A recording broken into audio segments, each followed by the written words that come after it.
Hello, we have fun here. Today I'll be showing you my kx80. I just got this last night. I got it for $3. Didn't have to pay nothing for it. As you can see, it's pretty. I just need to fix up the plastics. As you can see here,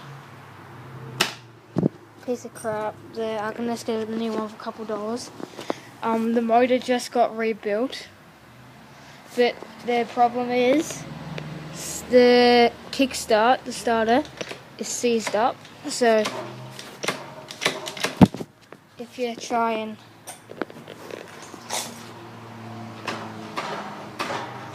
it's really solid.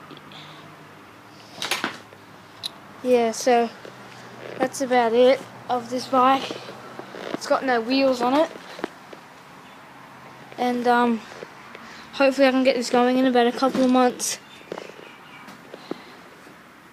I'm gonna sand it and paint it. It's a bit rusty. Yeah, it needs a bit of paint there. That's about it.